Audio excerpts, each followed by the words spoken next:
Hari ini kita akan coba bahas materi KO2 bab asam karboksilat. Oke, kita langsung mulai ya. Asam karboksilat. Nah, asam karboksilat itu cirinya senyawa yang mengandung gugus karboksil ya atau gugus karboksilat. Nah, gugus karboksilat ini gugus COOH ya. Nah, ini di bawah ini ada contoh beberapa senyawa asam karboksilat yang ada di alam ya. Contohnya ada asam asetat, asam butirat, asam kaproat, klorat, dan palmitat. Ya, oke, kita lanjut ya. Eh, Senyawa golongan asam karboksilat ini ada beberapa senyawa yang sederhana, mulai dari bentuk molekulnya sederhana, contohnya asam salisilat, ini ya, ada golongan yang rumit, ya, nah strukturnya rumit, contohnya golongan penisilin, asam folat, ini ya, cirinya senyawa ini selalu punya gugus COOH. Ini contohnya di asam folat ya. Ini ada gugus COOH. Nah, golongan penisilin ada gugus COOH juga. Ini asam parametoxisinamat dia juga ada gugus COOH ya. Nah, struktur dan sifat fisik asam karboksilat. Struktur gugus karboksilat itu ada gugus COOH ya. COOH.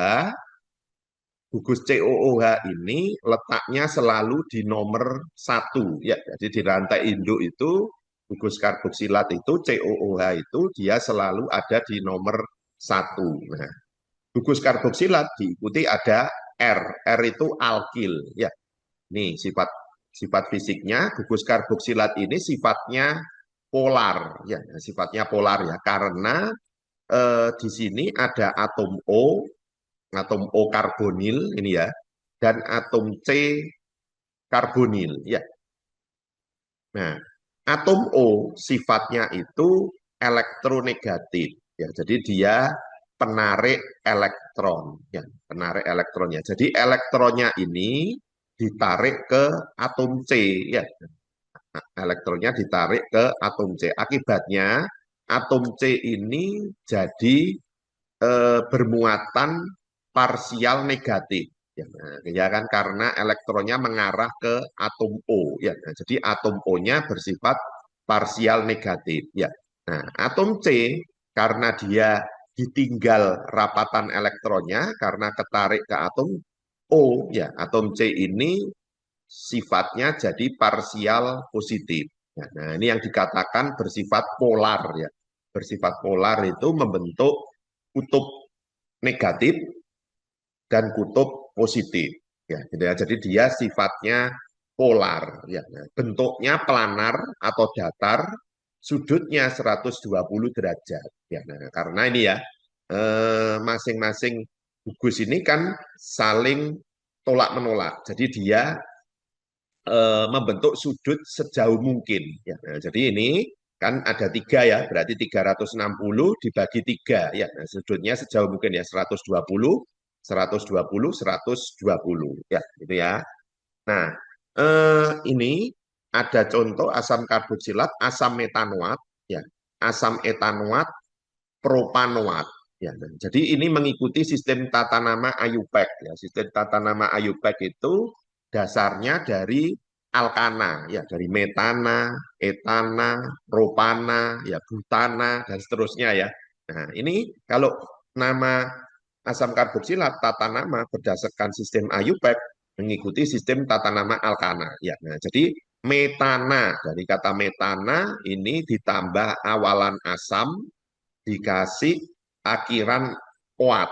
Ya, nah, jadi asam metanoat itu asam karboksilat yang atom karbonnya satu. Ya, terus asam etanoat. Asam etanoat itu asal namanya juga dari nama alkana. Ya, kalau C-nya ada dua, itu kan etana. Ya, nah, jadi kalau dia sebagai asam namanya asam etanoat. Asam etanoat.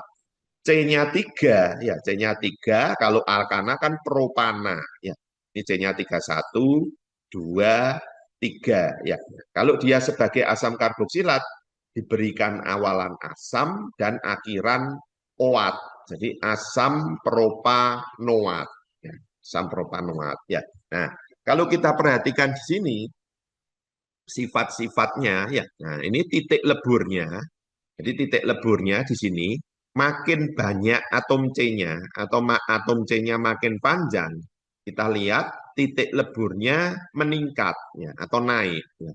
Titik leburnya naik ya. Nah, demikian pula dengan titik didihnya ya. Nah, ini ya titik didihnya 100, 117, 141 ya. Nah, jadi dengan bertambahnya panjang atom C atau atom karbonnya, maka titik leburnya naik ya atau meningkat ya gitu ya. Nah, ini kalau yang ini asam propenoat ya. Nah, asam propenoat itu kalau ada enoat ya akhirannya enoat berarti dia ada ikatan rangkapnya ya. Nah, ini kalau tidak ada ikatan rangkapnya seperti yang di atas ini ya, asam propanoat. Karena dia ada ikatan rangkapnya, maka dia disebut sebagai asam propenoat. Ya, gitu ya. Nah, asam benzoat ini lambangnya kan gini ya, rumus molekulnya C6H5. Dalam kimia organik kalau C6H5 ini dia bensena ya, ya bensena ya. C6H5 ya. Jadi C6H5 itu lambangnya bensena ya. Ini ya. C6H5 COOH. Jadi strukturnya asam benzoat namanya ya. Namanya asam benzoat. Ya, strukturnya C6H5 COOH. Oke, kita lanjutkan ya.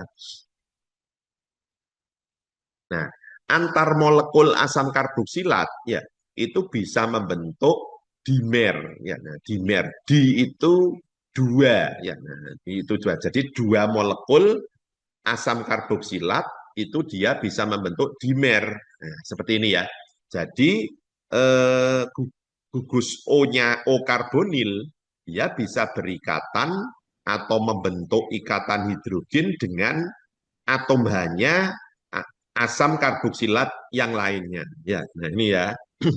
Jadi ini menyebabkan terbentuknya ikatan hidrogen. Ya, nah, ikatan hidrogen itu menyebabkan titik lebur asam karboksilat itu lebih tinggi daripada bentuk esternya. Ya, nah, kita semua tahu kalau senyawa ester itu rumusnya kan RCOOR ya. Nah, RCOOR ya gini ya. RCOOR. Jadi atom H-nya ini dia diganti gugus alkil ya di sini ya diganti gugus alkil. Nah, oleh karena itu maka titik lebur asam karboksilat itu lebih tinggi daripada bentuk ester karena di sini asam karboksilat itu bisa membentuk ikatan hidrogen antar molekulnya ya ikatan hidrogen antar molekul asam karboksilat ya ya. Nah, ikatan hidrogen yang lainnya yang bisa dibentuk asam karboksilat itu ikatan hidrogen antara asam karboksilat dengan molekul air ya. Nah, kalau membentuk ikatan hidrogen dengan molekul air, maka ini menyebabkan asam karboksilat itu bisa larut air ya atau campur air ya larut air atau dapat bercampur air ya ya. Jadi ada dua ya. Kalau dia bisa membentuk ikatan hidrogen antar molekul karboksilat, dia menyebabkan titik lebur asam karboksilat itu lebih tinggi ya nah, lebih tinggi asam karboksilatnya titik didihnya atau titik labelnya lebih tinggi ya bisa lebih tinggi karena untuk meleleh atau melebur atau mendidih maka perlu energi untuk memutus ikatan hidrogennya baru dia mendidih atau melebur ya. Jadi makin banyak ikatan hidrogennya, makin banyak energi, dalam hal ini energi panas ya, yang dibutuhkan untuk memutus ikatan hidrogennya. Ya, ya. Nah, kalau ikatan hidrogen dengan molekul air itu pengaruhnya ke bisa atau tidaknya asam karboksilat ini bercampur atau larut dalam air. Ya, nah ini ikatan hidrogen. Contohnya ikatan hidrogen ini molekul karboksilat ya ini molekul air ya dia bisa membentuk ikatan hidrogen ini menyebabkan asam karboksilatnya ini dapat campur air atau dapat larut air. Nah, di sini asam karboksilat yang atom C-nya kurang dari 6 itu dia bisa bercampur dengan air ya. Nah, jadi asam karboksilat yang atom C-nya pendek ya. Nah, jadi 1, 2, 3, 4, 5 ya, dia dapat bercampur dengan air. Ya, oke, kita lanjutkan. Nah, ini ada contoh soal latihan ya. Nah, ini mengapa titik didih asam butirat, titik didihnya asam butirat itu di sini disebutkan 164 derajat Celcius. Lebih tinggi daripada titik didih etil asetat. Titik didih etil asetatnya itu 78.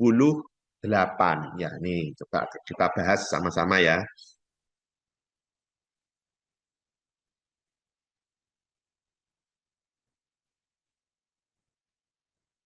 Nah, penyebabnya karena ini ya, karena asam butirat dapat membentuk ikatan hidrogen antar molekulnya. Agar suatu zat itu mendidih, ya ini penjelasan yang tadi ya, perlu energi untuk memutus ikatan hidrogen yang dimilikinya. Nah, sedangkan etil asetat itu ester ya, golongan ester ya, etil asetat tidak bisa membentuk hidrogen antar molekulnya. Jadi titik didihnya lebih rendah etil asetat daripada asam butirat ya, karena asam butirat dapat membentuk ikatan hidrogen, intinya gitu ya. Etil asetat tidak dapat membentuk ikatan hidrogen antar molekulnya. Ya, yang kedua, ya, kembali lagi. Yang kedua, mengapa asam asetat dapat bercampur dengan air, tapi asam heksanoat tidak larut air? Ya, ini kita bahas. Nah, asam asetat dapat campur dengan air karena rantai karbon asam asetat pendek, ya kan? Asam asetat itu C-nya ada 2, ya.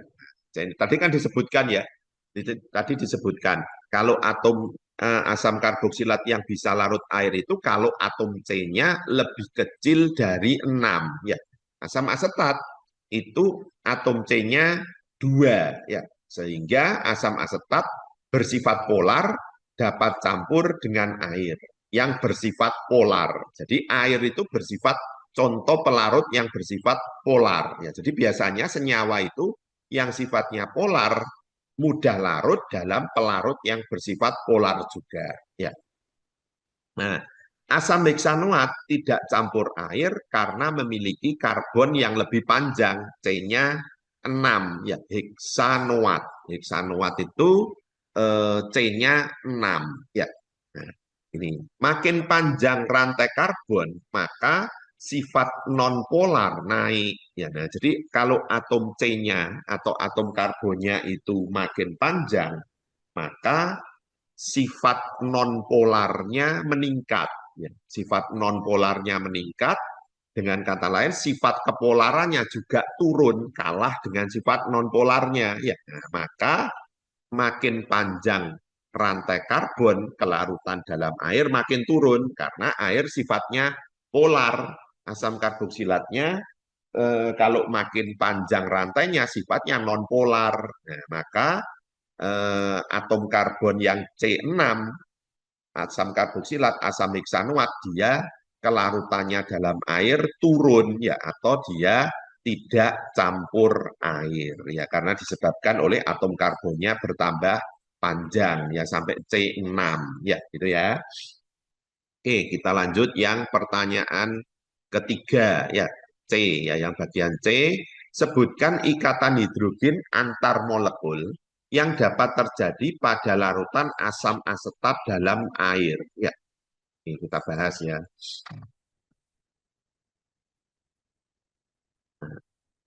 Yang ikatan hidrogen yang dapat terbentuk, nah, ada dua macam. Ya, jadi ikatan hidrogen intramolekul berarti antar asam asetat dan molekul asam asetat yang lain ini membentuk ikatan hidrogen. Ya, nah, ini ya. Ini mempengaruhi, kalau kita ingat tadi ya, ini mempengaruhi titik didih, ya, titik didih, ya. Nah, yang kedua, molekul asam asetatnya itu dia membentuk ikatan hidrogen dengan molekul air.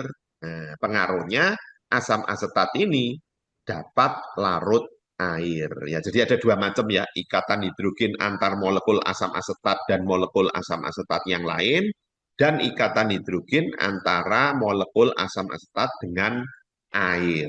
Ya, oke ya, kita lanjutkan ya. Nah, sekarang kita lanjut di tata nama ya, tata nama. Nah, ini tata nama asam karboksilat. Ya, tata nama asam karboksilat. Kalau aturan IUPAC, ya, asam karboksilat turunan alkana, rantai terbuka. Nah, ini tadi sudah sempat kita bahas ya. Akhiran A diganti OAT, ditambah awalan asam. Jadi asam, awalannya asam, akhirannya OAT. Ya. Contohnya ini ya, C-nya ini ada asam karboksilat yang atom C-nya ada 3 ya. 1, 2, 3. Kalau 3, alkana alkana yang atom C-nya 3 itu propana, ya kan? Metana, etana, propana. Kalau dia sebagai asam karboksilat, maka dikasih awalan asam, propananya akhirannya dikasih akhiran OAT, asam propanoat. Ya, contoh yang kedua, nah, kalau di sini kita cari dulu rantai induknya yang mengandung gugus karboksilat. Nih, rantai induk yang mengandung gugus karboksilat kan ini ya. Nah, 1, 2, 3, 4, 5. Jadi kita cari rantai terpanjang yang mengandung gugus COOH atau gugus karboksilat. Jadi ini rantai induknya ada 5 atom C, panjangnya 5 atom C. Nah, kalau 5 atom C kan jelas ya. Jadi asam pentanoat. Ya, asam pentanoat. Nah, tapi di sini di atom C nomor 4 ada cabang metil. Ya, nah, maka namanya jadi asam 4 metil pentanoat. Asam 4 metil pentanoat. Ya, nah contoh yang berikutnya ini ya. Contoh yang berikutnya ini ada 2 gugus karboksilat. Ya, nah, jadi gini ya, gugus asam karboksilat itu selalu terletak di ujung, ya, selalu terletak di ujung ya, selalu terletak di atom C nomor 1. Kalau tidak ada, kalau asam karboksilatnya ada 2, maka dia di ujung awal dan di ujung akhir, pasti gitu ya. Nah, jadi kita cari rantai induknya yang mengandung 2 gugus karboksilat di sini ya. Nah, jadi ini ya, nomornya ini 1, nomor 1, 2, ya, 1, 2, 3, 4, 5, 6, 7. Nah, jadi gugus karboksilatnya berarti kan terletak di ujung awal dan terakhir ya. Berarti di atom C nomor 1 dan atom C nomor 7 ya.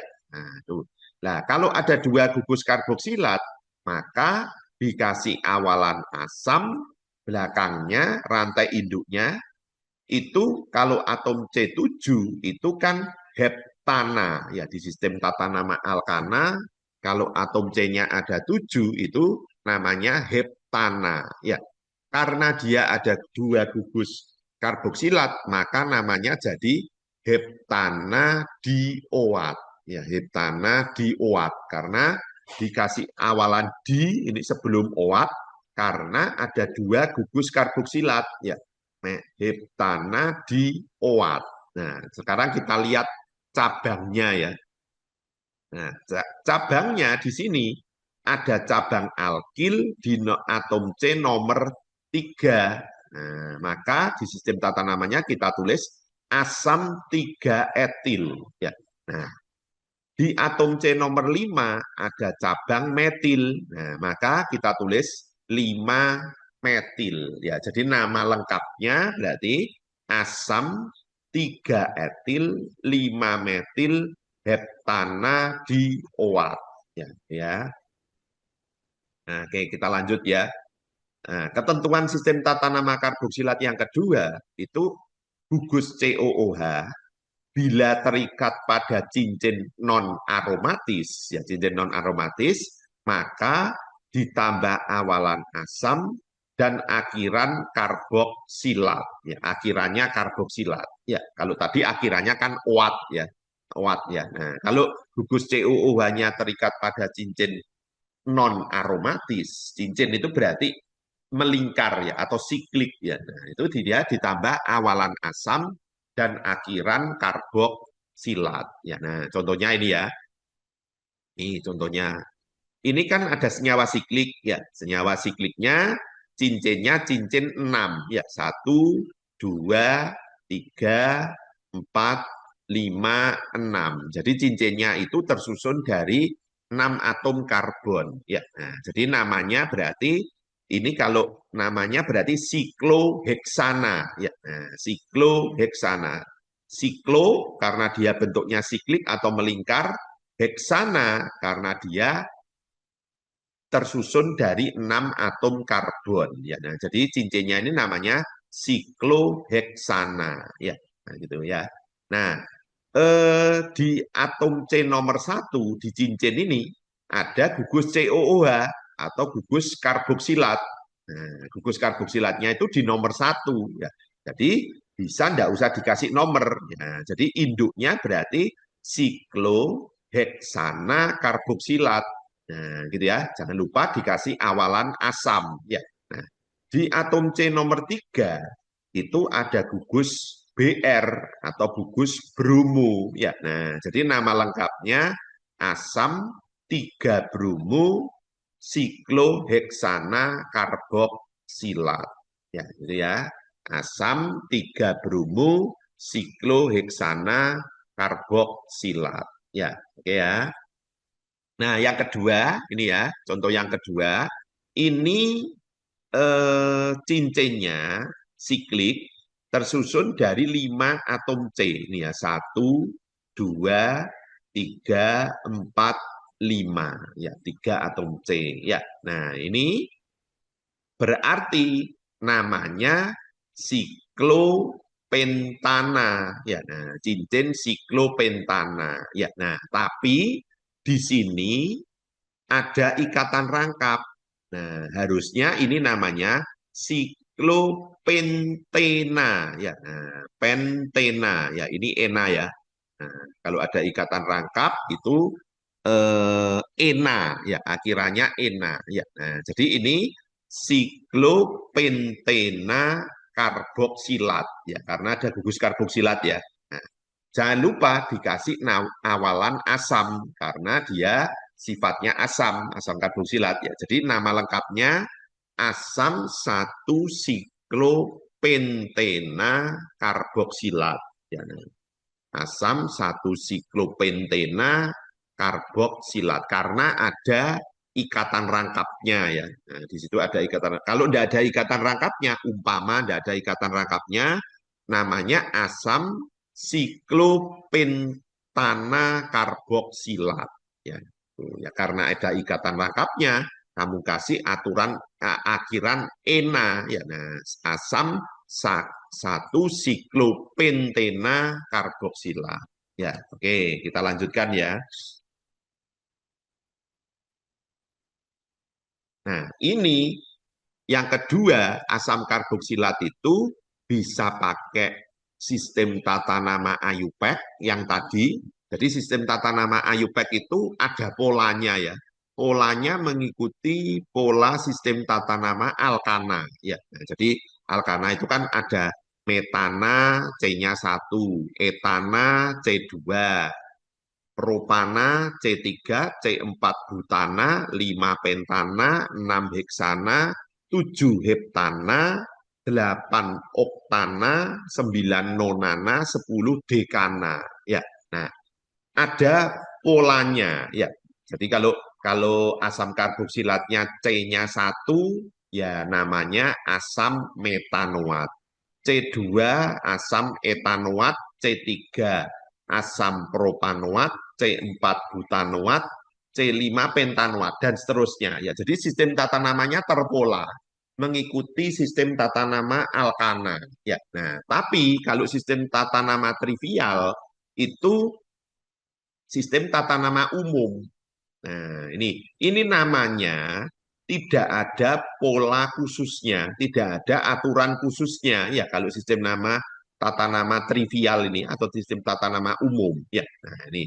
Ya, gugus fungsi COOH, di sini ada keterangan terikat pada C alfa. Ya, nah, jadi C alfa itu dia gugus yang terikat atom C yang terikat pada atom C karboksilat atau atom C setelah gugus karboksilat. Ya, nah, jadi C alfa itu C yang ini ya. Nah, ini C alfa ya. Nah, C alfa ya. Ini C alfa ya. Nah, C alfa di sini itu berarti atom C setelah gugus karboksilat ya, setelah gugus karboksilat itu disebut sebagai C alfa ya. Nah, C alfa. Nah, atom hidrogen yang terikat pada C alfa ini namanya H alfa atau hidrogen alfa ya, gitu ya. Nah, ini sistem nama trivial asam karboksilat itu mengikuti sistem tata nama trivial di sini. Nah, ini kan tidak ada polanya ya. Kalau C-nya 1 namanya asam format ya. C-nya 2 namanya asam asetat ya. C-nya 3 namanya asam propionat. C-nya 4 ini maksudnya 4 ya. C-nya ini 1, terus ini CH2 kali berarti C-nya 1 ditambah 2, 3, ditambah 1, 4. Ya, asam butirat. Ya, nah, ini kalau C-nya 5, namanya asam valerat. Nah, gitu ya, ini. Nah, tidak ada polanya ya. Tidak ada polanya khusus seperti tata nama alkana. Ya, nah, tuh. Sekarang kita lihat yang ini ya, yang sebelah kanan ya. Tata nama trivial ini untuk asam dikarboksilat. Ya, asam dikarboksilat itu asam karboksilat yang gugus COOH-nya ada 2. Nah, ini contohnya ya. Kalau langsung nyambung, gugus COOH dan gugus COOH, itu namanya asam oksalat. Nah, sekali lagi ini tidak ada pola khususnya ya. Nah, kalau gugus COOH-nya ada 2 di ujung-ujung, terus di tengahnya ini gampangannya di tengahnya ada batasnya ya. Nah, ada pembatasnya itu CH2 satu atom C atau CH2 di tengah-tengahnya itu namanya asam malonat. Ya. Kalau di ujung-ujung itu COOH di tengahnya ada pemisahnya ini ada 2 atom C, CH2 2 kali, namanya asam suksinat. Nah, jadi ingat-ingatnya gitu ya supaya gampang ya. Nah, kalau di ujung-ujungnya ini ada 2 gugus COOH di tengah-tengahnya dipisahkan oleh CH2-nya ada 3, namanya asam glutarat. Nah, gitu ya. Kalau pemisahnya ini gugus COOH di ujung, pemisahnya ada 4 atom C, di tengahnya asam adipat. Nah, kalau pemisahnya 5, asam pimelat. Nah, seperti itu ya. Jadi ini tata nama trivial atau sistem tata nama umum untuk asam dikarboksilat atau asam karboksilat yang gugus COOH-nya ada 2 ya. Gugus COOH-nya ada 2 ya. Nah, ini kalau ini berarti orto C6H4 COOH. Nah, berarti ini ada inti bensinnya ya. Inti bensinnya seperti ini. Nah, kalau orto O ini orto, ya nah berarti posisinya gugus COOH yang ada 2 ini posisinya di posisi 1 dan 2. Nah, jadi gini ya, ini COOH, nah, ini juga COOH ya. Nah, seperti ini ya. Jadi posisinya orto ya. Disebut ini namanya asam stalat. Kata namanya asam talat. Ya, oke ya. Kita lanjutkan ya ini. Nah, ini ada beberapa contoh soal latihan ya. Ya, coba kita bahas ya. Nah, ini yang nomor A, nomor 1A ini nomor 1A. Nah, di sini itu ada CH3, CH2, CH2, C, CH3 dua kali. Nah, ini namanya rumus struktur yang mampat. Ya, rumus struktur mampat. Ya, rumus struktur mampat. Ya, ya. Nah, rumus struktur mampat ini sebelum kita kasih nama, ya, rumus struktur mampat ini harus kita jabarkan, ya, jabarkan, ya, harus kita jabarkan, ya. Nah, harus kita jabarkan. Kalau enggak, ini nanti kita bisa keliru, ya. Ini kita anggap rantainya lurus, ya. Nah, padahal ini ada cabang, ya. Nah, jadi prinsipnya gini ya, kalau kita menjabarkan rumus struktur yang mampat ini, ya, prinsipnya gini. Kalau ada CH3, nah, atom C yang mengikat tiga hidrogen ya, tiga hidrogen ya, tiga atom hidrogen ya, itu selalu biasanya di ujung, selalu di ujung ya. Nah, jadi ini rumus struktur ini kalau kita jabarkan itu seperti ini ya. Nah, kita jabarkan ya. Jadi CH3, nah, CH3 ya yang ini ya. Terus berikutnya kan CH2 ya. Nah, CH2, berikutnya lagi CH2 ya. Nah, berikutnya lagi C. Nah, kan gini ya, C ya. Nah, ini ada gugus CH3 ya. Nah, saya bilang tadi ya, kalau gugus CH3 itu dia tidak mungkin di tengah, tapi di ujung. Nah, berarti CH3-nya itu bukan lanjutannya atom C-nya di sini ya. Nah, tapi ditulis gini ya, di ujung ya. Ini CH3, ini CH3 ya. Seperti ini ya. Nah, ini. Nah, berikutnya baru yang ini ya, CH2 ya. Ini CH2 ya, CH2 ya. Nah, terus kita lanjut yang ini, baru COOH ya. Nah, gugus COOH ya. Nah, seperti ini ya. Nah, jadi kalau ada rumus struktur yang mampat, ya, nah, yang mampat sebaiknya kita jabarkan dulu, ya, kita uraikan dulu sehingga bisa jadi struktur yang sebenarnya ini, ya, gitu ya. Nah, ini sekarang setelah kita gambar, kita jabarkan rumus yang sesungguhnya, ya. Nah, kan sekarang kelihatan jelas ya. Nah, itu baru kita kasih nomor, kita cari rantai induk. Nah, kita ingat tadi ya, rantai induk itu eh, rantai karbon terpanjang yang mengandung gugus karboksilat atau gugus COOH. Ya, nah ini coba ya kita kasih nomor ya, 1, 2, 3, ya, 4, ya, 5, 6.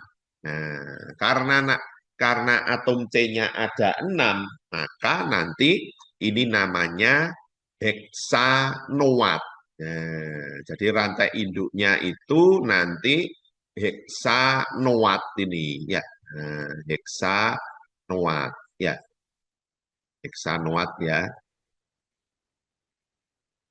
Nah, nanti awalannya otomatis karena ini COOH ya, itu awalannya nanti asam ya. Nah, sekarang kita lihat apakah ada cabang, apakah ada cabang alkil ya gitu ya. Nah, ini kita lihat ya. Nah, ini di posisi nomor 3 ada cabang alkil, ini metil. Nah, ini metil ya. Jadi ini metilnya di posisi 3 berarti 3,3 dimetil. Nah, kan gini ya. 3,3 dimetil ya. Nah, 3,3 dimetil. Nah, awalannya jangan lupa dikasih awalan asam karena dia asam karboksilat. Nah, jadi namanya asam 3,3 dimetil heksanoat. Nah, ini ya, asam 3,3 dimetil heksanoat. Ya, jadi kalau ada rumus struktur mampat, kita uraikan dulu atau kita jabarkan dulu. Ya, oke ya. Kita lanjut yang B, ya contoh soal yang B, ya. Kita lanjut contoh soal yang B ya, ini ya. Nah, ini contoh soal yang B. Ini kalau kita lihat, loh, ini ada bentuk rumus struktur mampat lagi, ya. Nah, di sini ya. Nah, jadi kalau kita jabarkan yang ini, ya, itu CH3, kita jabarkan dulu ya. Nah, CH3, terus berikutnya CH, ya. Nah, kalau ini CH, ya, nah, kalau ini CH berarti dia tangannya sudah kepakai tiga, ya gitu ya. Sebelum dia mengikat H, makanya hanya cuma satu atau hidrogennya cuma satu. Berarti tiga tangannya lagi, tiga tangannya atom C, ya sudah mengikat atom lain.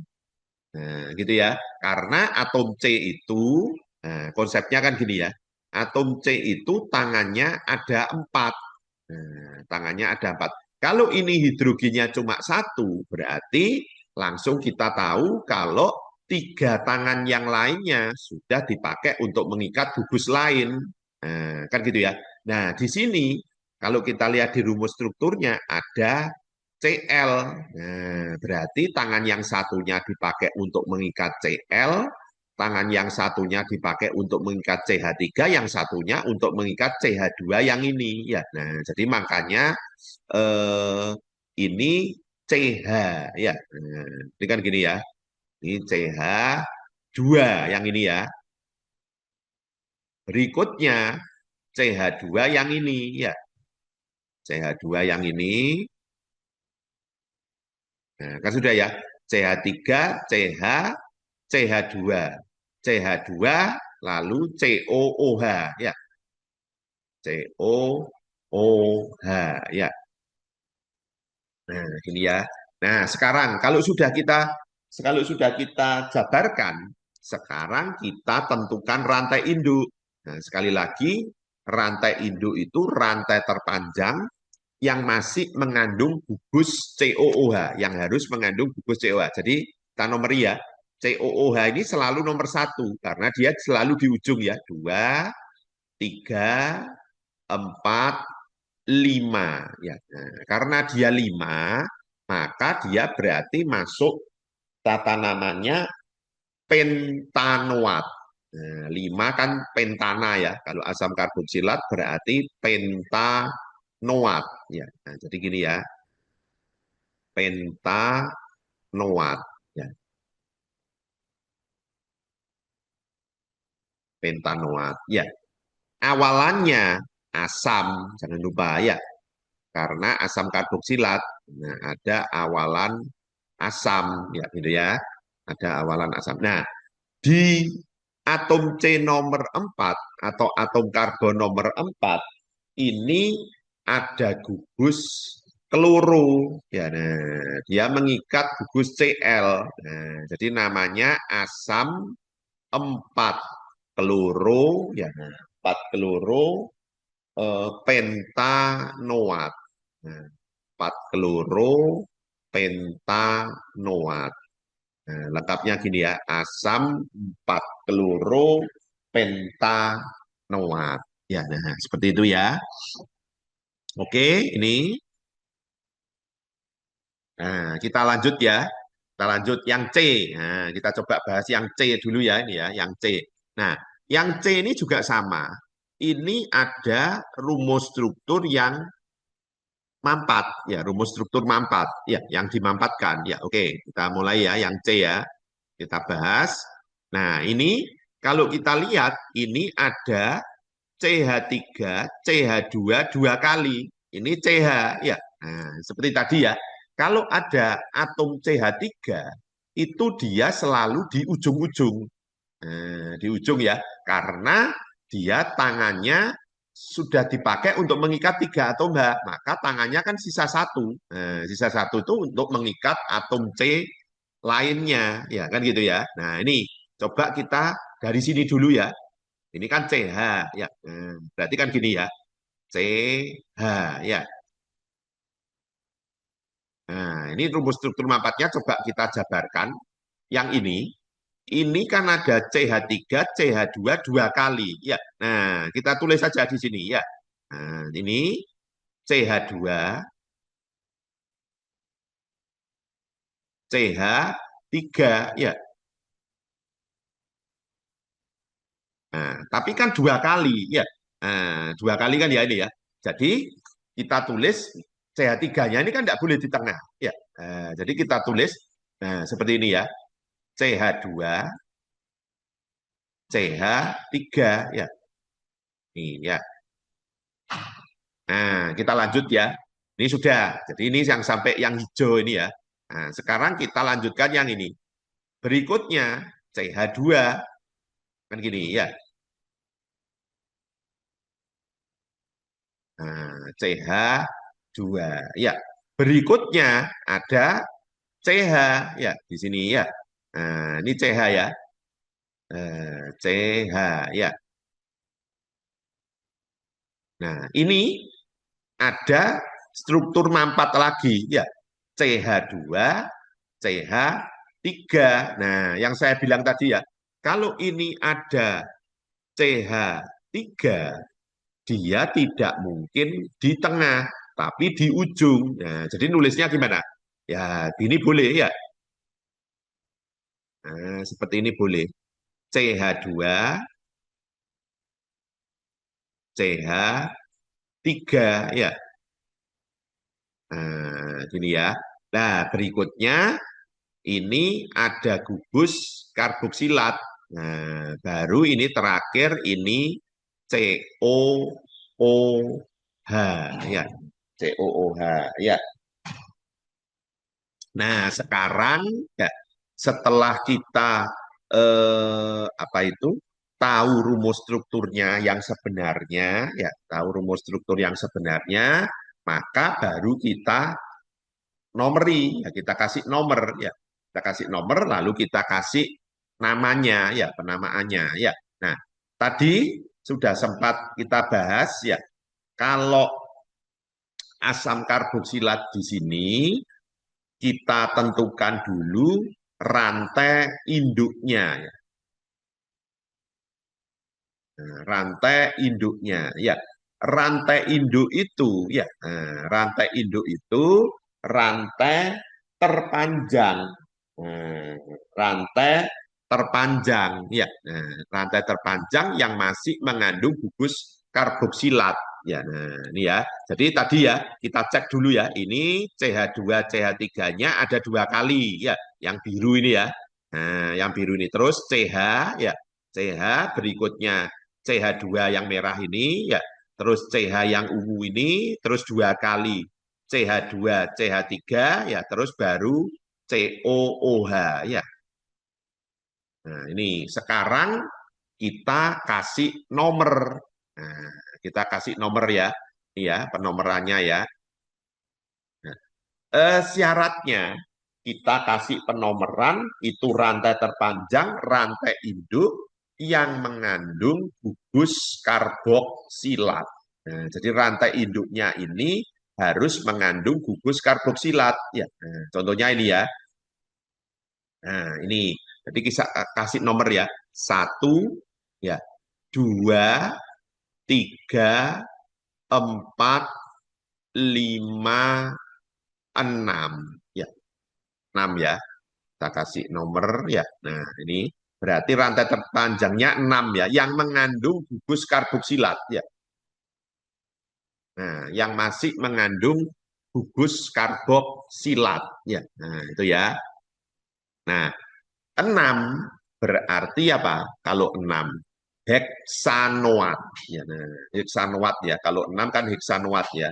Heksanoat ya.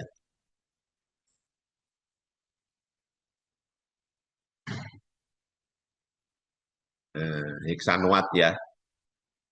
Jangan lupa awalannya asam ya. Nah, awalannya asam ya gitu ya. Kamu kasih awalan asam.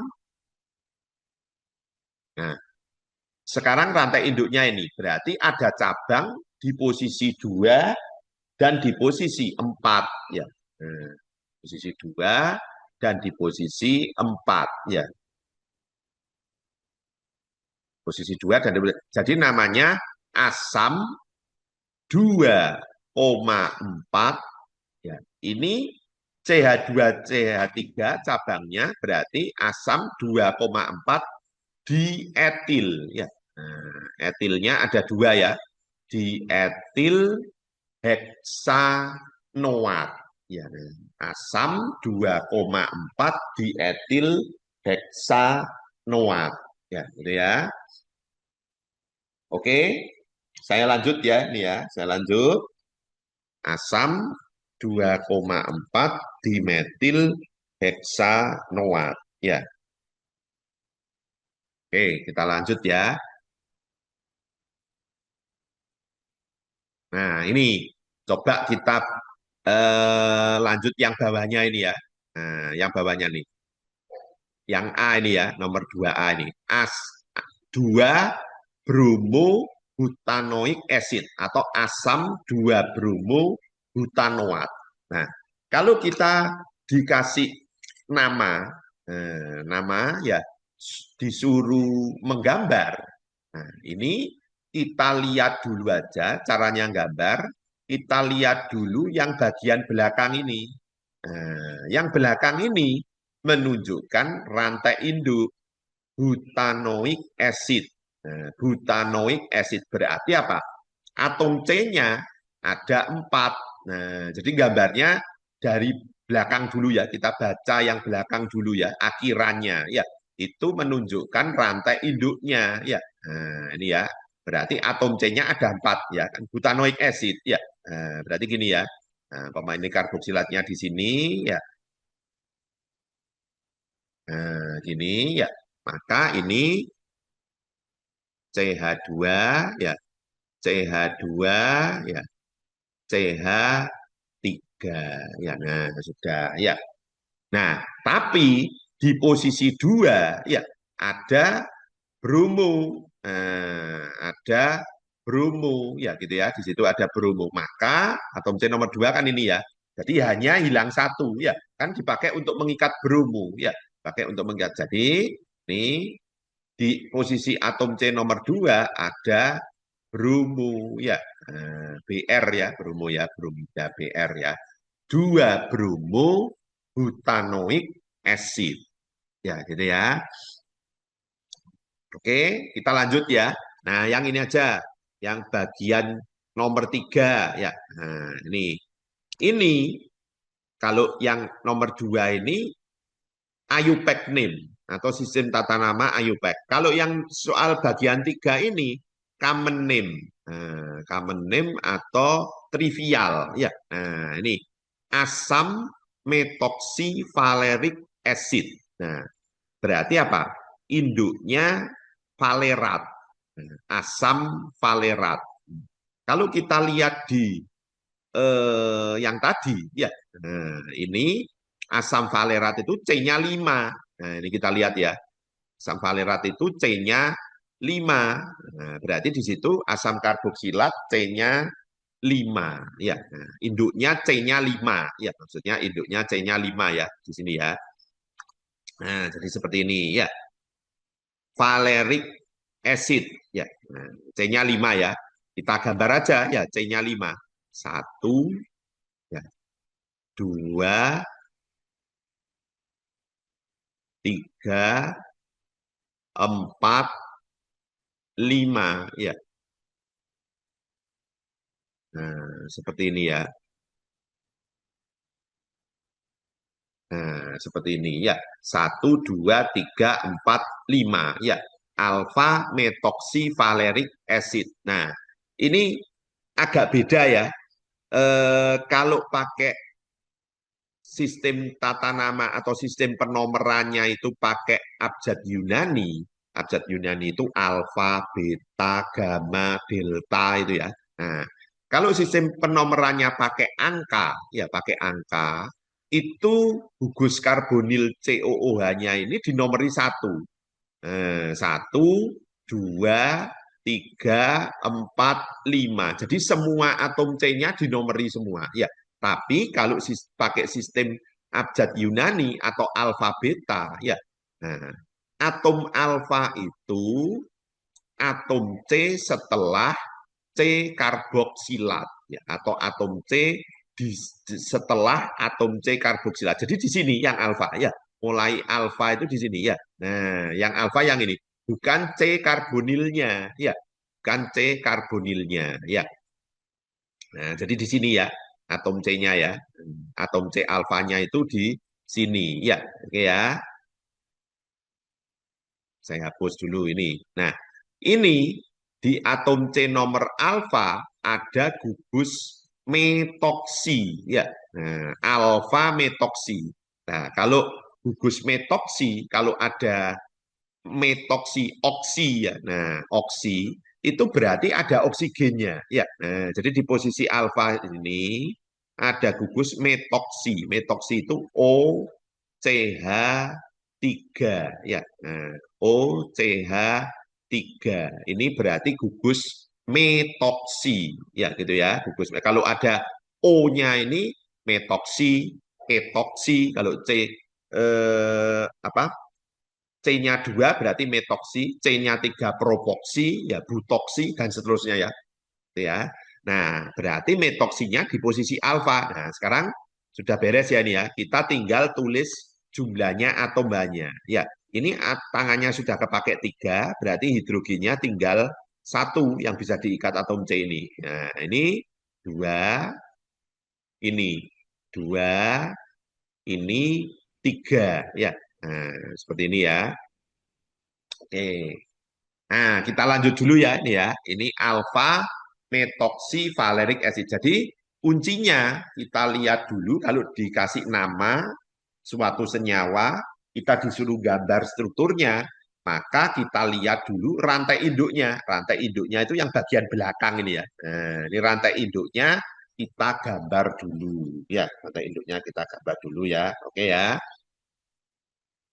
Nah, kita lanjut ya. Ya.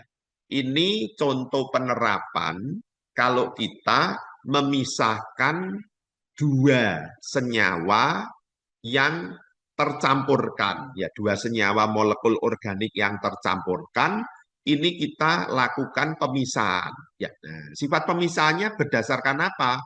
Sifat pemisahan di sini berdasarkan sifat keasamannya. Ya, nah, sifat keasamannya ya. Jadi di sini kita mau coba memisahkan di soal ini. Di sini ada dua molekul, dua senyawa yang tercampurkan. Nah, senyawa pertama asam benzoat. Ini ya asam benzoat ya, benzoic acid. Asam benzoatnya tercampur dengan sikloheksanol. Nah, ini sikloheksanol ya, tercampur. Nah, dalam pelarutnya CH2Cl2 ya. CH2Cl2 ya atau diklorometana ya, diklorometana ya ini ya. Nah, caranya kita misahkan. Jadi kalau ada dua senyawa yang tercampur di sini dalam corong pisah ya. Nah, dua senyawanya itu asam benzoat dan sikloheksanol ya dalam tercampur dalam pelarut CH2Cl2. CH2Cl2 CH2Cl2 ini senyawa organik ya, diklorometana. Nah, sifatnya kalau senyawa organik seperti asam benzoat dan sikloheksanol itu dua-duanya larut dalam pelarut organik. Jadi dua-duanya campur di sini ya. Nah, tercampurkan di sini ya. Nah, setelah kita masukkan ke dalam corong pisah, maka kita tambahkan larutan NaOH ya. Nah, larutan NaOH. Larutan NaOH di sini, nah, kalau kita lihat NaOH-nya kan 10% ya. Nah, berarti terdiri dari 10% NaOH dan 90% air, ya kan gitu ya. Nah, 90%-nya air ya atau H2O ya kan gitu ya. Nah, kalau kita tambah NaOH, maka yang terjadi apa? NaOH-nya ini dia bereaksi dengan asam benzoat. Loh, kok bisa kenapa? Kok tidak dengan sikloheksanol? Karena asam benzoat ini lebih asam dari sikloheksanol. Jadi kalau ada basa, dia bereaksi dengan yang asam. Nah, membentuk apa? Membentuk garam karboksilat. Nah, garam karboksilat. Jadi membentuk Na benzoat atau natrium benzoat. Nah, karena ini mengandung air, natrium benzoat dalam bentuk garam ini larut air, ya bentuk garam tadi kan mudah larut air ya, maka ini terbentuk dua fase ya kalau dicampur ya. Yang atas itu fase air, ya kan airnya dari mana? Dari NaOH ini kan larutan NaOH, nah, mengandung 90% air ya, air. Jadi setelah bereaksi natrium benzoatnya ini masuk ke fase air, sikloheksanolnya masuk di fase tetap di fase diklorometana.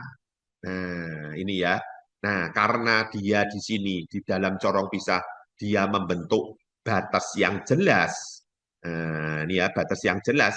Yang bagian atas itu fase air, di situ ada terkandung natrium benzoat, yang di fase bawah itu sikloheksanol, dia larut di dalam diklorometana. Nah, kalau membentuk lapisan yang jelas gini, kan bisa kita pisahkan ya. Nah, caranya gimana? Nah, ini corong pisahnya kita buka aja kerannya. Nah, maka ini kan mengalir di sini ya. Nah, kita stop sampai batasnya fase organiknya habis ya. Nah, jadi diklorometananya masuk di fase organik ini ya. Nah, terus kita ambil Erlenmeyer yang baru. Nah, Erlenmeyer yang baru untuk menampung yang fase air ini yang di bagian atas. Nah, di fase air tadi ada natrium benzoat. Nah, ini kalau kita lihat ini dia sudah bisa terpisah. Kita sudah bisa memisahkan ya. Nah, antara asam benzoat dan sikloheksanol. Ya, nah ini kan dia masih dalam bentuk asam benzoat, natrium benzoat ya. Kalau kita mau kembalikan lagi jadi asam benzoat, maka kita tinggal tambah asam. Ya, ini kita asamkan. Ya, nah di sini sudah terpisah ya antara asam benzoat dan sikloheksanol. Ya, sekali lagi ini pemisahannya berdasarkan berdasarkan apa itu? Berdasarkan perbedaan sifat keasaman ya. Nah, berdasarkan sifat keasaman ya, gitu ya. Nah, ini ya. Jadi sekian dulu ya penjelasan KO2 bab asam karboksilat dari saya ya. Nah, ini jika mungkin ada yang berminat les, hubungi Ina ya. Ini nomor teleponnya ya. Nomor handphonenya di 0851 085 22225 ya. Nah, jadi hubungi di nomor 0851 ya. Nah, 51 0852 ya, 0852 ya.